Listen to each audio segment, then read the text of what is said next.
In 6th century Arabia, a father could hold his newborn daughter in his arms, walk to the edge of the desert, and dig a hole in the sand, and no one would stop him. This was not a crime. It was not hidden. It was a tradition, practiced in daylight, known to everyone, spoken of openly. The Arabs had a word for it, wad. And yet, not every father obeyed. Some fought against it. One man spent his entire fortune buying daughters back from the edge of the grave. Who was he? And how many lives did he save?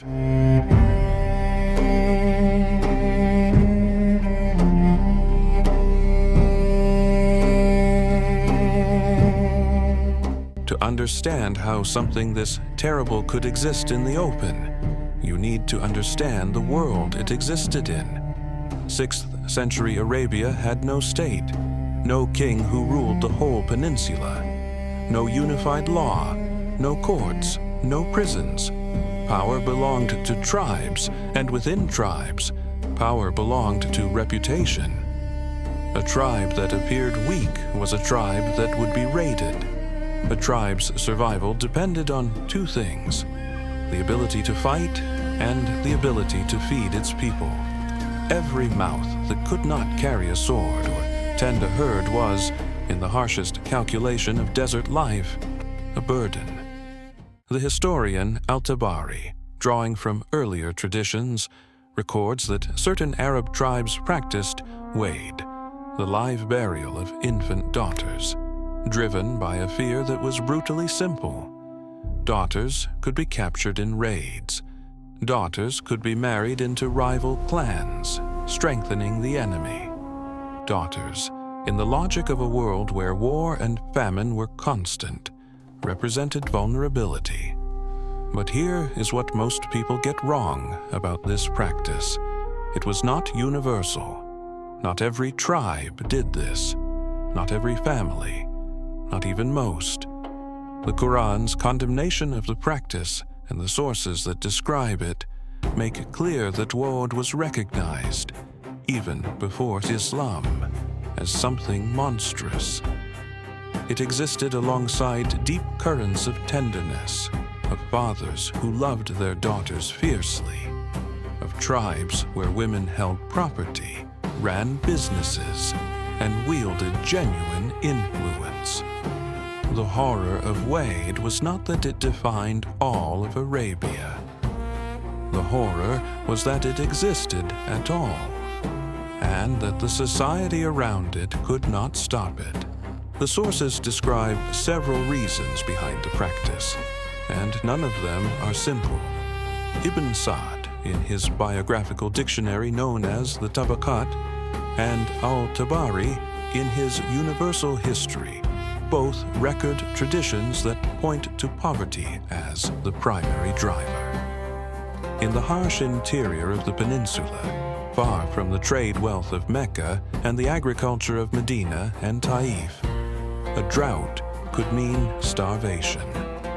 A raid could strip a family of everything it owned in a single night.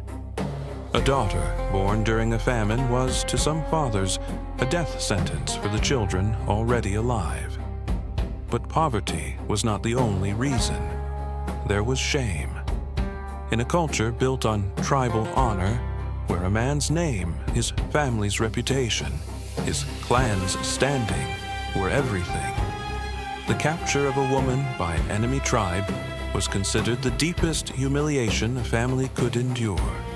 A stain on the entire clan, a mark that could follow a family for generations. Some fathers buried their daughters not out of cruelty, but out of a twisted logic of protection. Better to lose her now, they told themselves, than to see her enslaved by enemies later. Now pause for a moment and sit with that. A father who loved his daughter could convince himself that killing her was an act of mercy. That is not the thinking of a monster.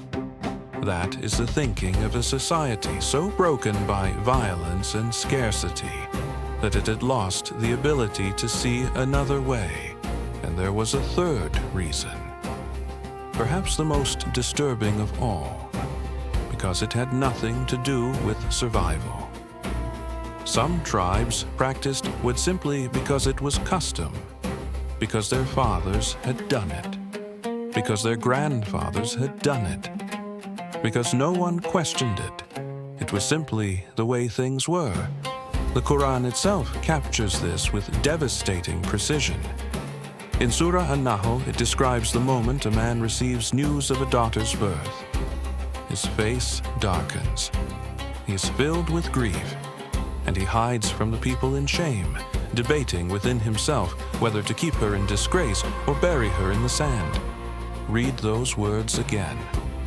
The shame came before any calculation, before poverty, before war, before any rational fear. The shame of having a daughter was, in some parts of Arabia, automatic, instinctive, a reflex that preceded thought. That is the deepest wound this practice reveals. Not just the killing, but the culture that made a father ashamed of the life he had created. But Arabia was not unanimous. And this is the part of the story that rarely gets told. There were men who refused.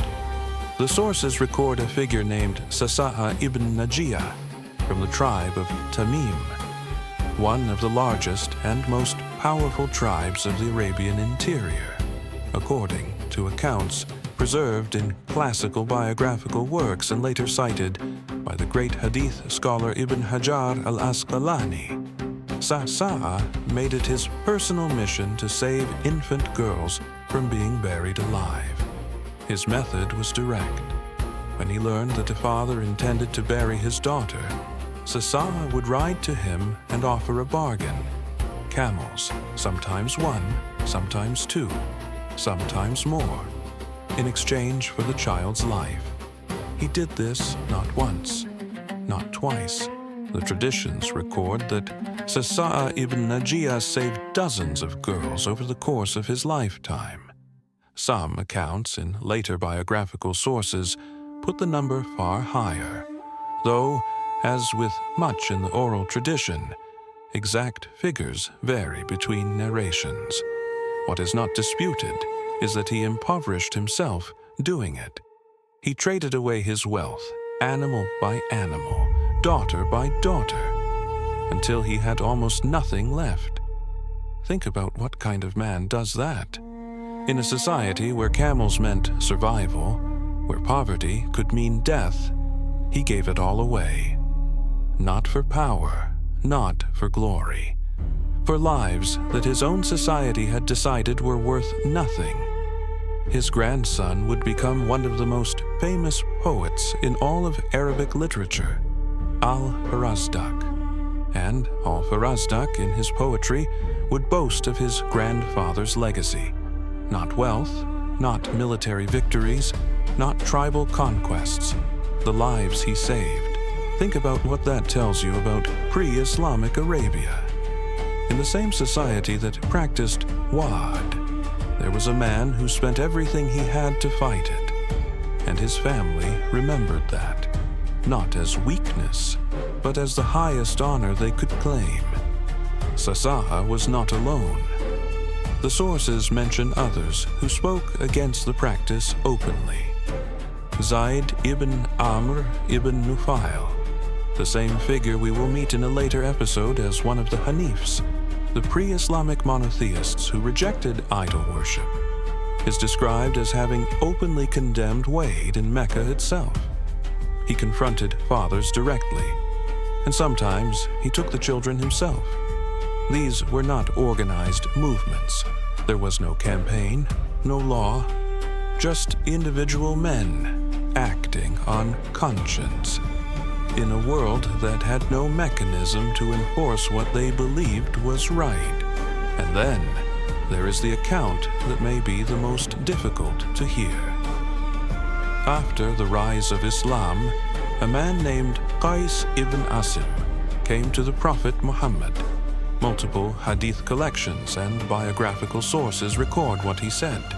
He confessed that in the time before Islam, in the days of ignorance, as the Arabs would later call that era, he had buried his own daughters alive.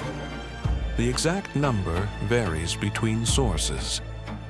When the prophet heard this, the sources describe him as being visibly shaken, deeply distressed. There is no record that he responded with anger, only grief. And it was against this practice, directly, explicitly, without ambiguity, that the Quran delivered some of its most devastating verses. In Surah At-Takwir, the Quran describes the Day of Judgment. Among the cosmic events of that day, the sun folding, the stars falling, the mountains moving, it places this image. When the infant girl who was buried alive is asked, "For what sin were you killed?" Not the father asked. The daughter, the victim, is given the voice. The one who never spoke, the one who was silenced before she could ever speak, is the one called to testify. In the entire Quran, there are few verses more quietly devastating than these. The Quran did not merely condemn Wad, it dismantled the entire framework that made it possible. Surah Al-An'am commands directly, "Do not kill your children for fear of poverty. We provide for them and for you." The shame of having a daughter was replaced, in Islamic teaching, with the promise that raising daughters with kindness and dignity was among the noblest acts a person could perform. The academic historian Robert Hoyland, in his foundational work on Pre-Islamic Arabia, notes that while the exact prevalence of Wade is debated among scholars, some arguing it was limited to specific tribes and periods of extreme hardship, others suggesting it may have been more widespread, what is not debated is its significance.